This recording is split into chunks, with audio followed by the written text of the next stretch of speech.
یہ ہیں حضرت عثمان غنی رضی اللہ تعالی عنہ، آپ نے 34 سال کی عمر میں اسلام قبول کیا اور قرآن مجید فرقان حمید میں اللہ تبارک و تعالی نے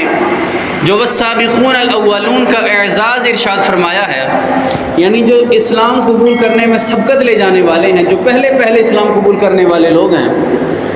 وہ جو اللہ تبارک و تعالی نے ٹائٹل ارشاد فرمایا ہے، آپ کا شمار ان صحابہ کرام رضی اللہ تعالی عنہم اجمعین میں بھی ہوتا ہے کہ آپ نے مردوں میں تعداد کے اعتبار سے چوتھے نمبر پر آپ نے اسلام قبول فرمایا، اور نبی پاک صلی اللہ علیہ وسلم نے ایک ہی مجلس میں بیٹھے ہوئے ایک مرتبہ 10 صحابہ کرام رضی اللہ تعالی عنہم اجمعین کو جنت کی بشارت دی تھی۔ آپ کا شمار ان 10 صحابہ کرام رضی اللہ تعالی عنہم اجمعین میں بھی ہوتا ہے، یعنی یہ اعزاز، اس کا صحرا بھی آپ کے سر اقدس پر سجدہ ہے۔ اسلام قبول کرنے کے بعد نبی پاک صلی اللہ علیہ وسلم کی بارگاہ بےکسبانہ میں تقریباً 24 سال آپ خدمت کے لیے موجود رہے اور نبی پاک صلی اللہ علیہ وسلم کی خدمت کرتے رہے، جس میں سے 13 سال جو ہے وہ مکہ المکرمہ میں گزارے اور پھر بعد از ہجرت 11 سال مدینہ المنورہ میں گزارے۔ نبی پاک صلی اللہ علیہ وسلم کے اس ظاہری دنیا سے پردہ فرما جانے کے بعد 12 سال جو سیدنا صدیق اکبر رضی اللہ تعالیٰ عنہ اور جناب عمر فاروق رضی اللہ تعالیٰ عنہ ان حضرات کے ادوار خلافت ہیں، اس میں یہ جو کل تقریباً 12 سال کا عرصہ بنتا ہے، اس میں آپ بطور مشیر خاص بھی کام کرتے رہے، اور ان دونوں حکومتوں کے درمیان جو مرکزی مجلس شورا قائم ہوئی تھی،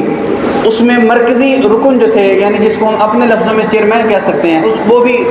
اس عہدے پر بھی آپ براجمان رہے۔ اور پھر ان دونوں حضرات کے ظاہری دنیا سے پردہ فرما جانے کے بعد حضرت عثمان غنی رضی اللہ تعالی عنہ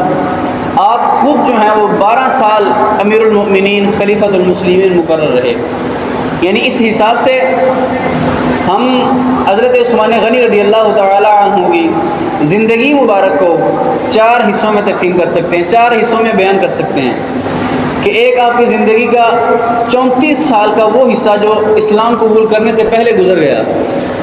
پھر اس کے بعد 24 سال کا وہ عرصہ جو حضرت عثمان غنی رضی اللہ تعالی عنہ نے نبی پاک صلی اللہ علیہ وسلم کی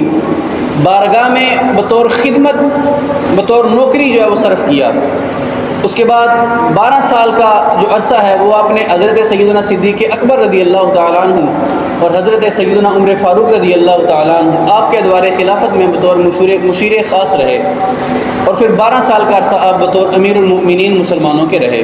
اور پھر 18 ذوالحجہ بروز جمعۃ المبارک کو اس ظاہری دنیا سے پردہ فرما گئے۔